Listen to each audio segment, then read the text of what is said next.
우리의 본성은 천하고 교만하고 야심적이고 많은 욕망과 판단과 합리화와 견해들로 가득합니다. 우리를 겸손하게 만드는 것이 우리 삶에 들어오지 않는다면 이 모든 것들이 우리를 파멸시킬 것입니다. 그렇다면 주님은 무슨 일을 하십니까? 주님은 우리의 믿음이 공격을 받는 것을 허락하십니다. 심지어 교만, 탐식, 격분, 신성모독, 저주, 낙심 등의 생각으로 공격을 받는 것도 허락하십니다. 이것들은 이러한 공격의 한복판에 있는 좋은 약으로서 우리의 본성적인 교만을 낮추는 역할을 합니다. 이사야는 의인은 우리의 허영심과 자만심과 이기적인 사랑 때문에 더러운 냄새가 나는 누더기와 같다고 말합니다.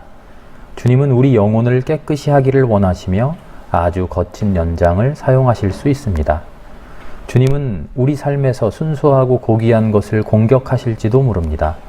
이러한 공격은 영혼을 각성하게 하는 계시의 역할을 합니다.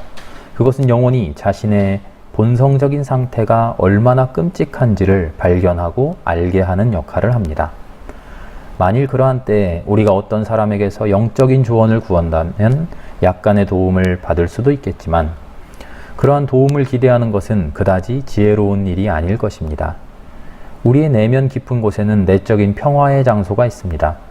이 시기를 헤쳐나가야 한다면 그리고 그 평화를 잃지 않으려면 믿어야 합니다. 하나님의 자비를 믿어야 합니다. 그 자비가 우리를 비천하게 하고 괴롭히고 시험해도 믿어야 합니다. 우리가 주님 앞에서 잠잠할 수 있다면 참으로 행복할 것입니다. 비록 이러한 시기가 마귀에 의해 초래된 것이라고 해도 우리는 하나님의 주권적인 손 안에 있으며 이러한 일들은 우리의 유익과 영적 이익을 위한 것으로 드러날 것입니다.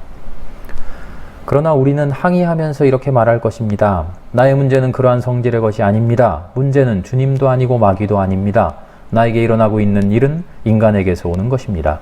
그것은 내 이웃에 의해서 악의와 불의에 의해서 옵니다. 부당한 대접을 받고 있는 것이 나의 문제입니다.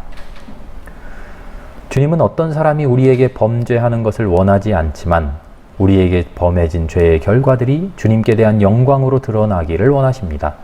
주님은 우리의 인내가 성장하기를 원하십니다. 우리가 신자나 불신자로 인해 상처를 입을 때 거기에는 두 가지 일이 포함됩니다.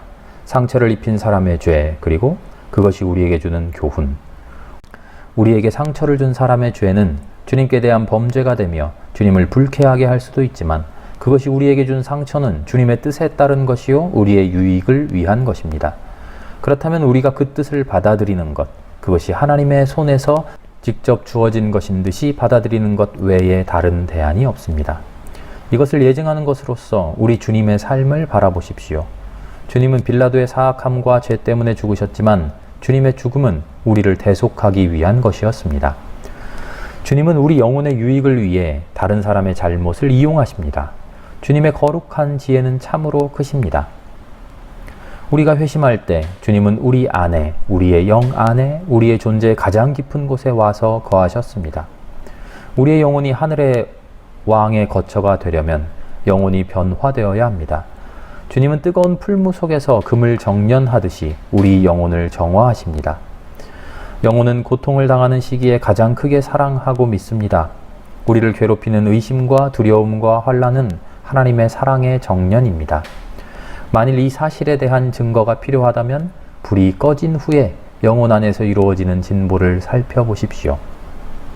첫째, 이기적인 본성에 대한 불신이 커지며 하나님의 위대하심과 진지하심을 깊이 인정하게 됩니다. 주께서 우리를 모든 위험에서 구해주실 것이라는 확신이 커집니다. 게다가 강력한 믿음을 가지고 이러한 확신을 고백하려 합니다. 사랑하는 이여, 그러므로 이처럼 어려운 때를 큰 행복으로 여기십시오. 많은 공격을 받으면 더욱 평안한 마음으로 즐거워해야 합니다. 슬퍼하지 마십시오. 하나님께서 행하시는 은총에 대해 감사하십시오. 지금 당신에게 일어나고 있는 일은 무시하십시오.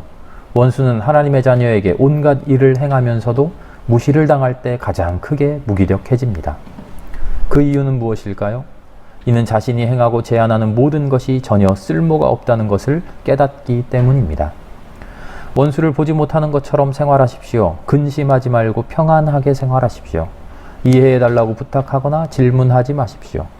가장 위험한 것은 마귀와 이성적으로 겨루는 것입니다. 마귀는 속임수에 아주 능합니다. 하나님의 자녀는 비탄의 골짜기와 부당한 공격들을 통과해야 합니다. 주님은 아주 거룩한 사람들도 이렇게 다루십니다. 그들은 가장 큰 시험들을 통과합니다. 그 이유는 무엇일까요? 그것은 그들이 장차 큰 면류관을 받으며 헛된 영광의 영이 정지되며 하나님과의 관계 안에서 굳게 서게 하기 위해서입니다.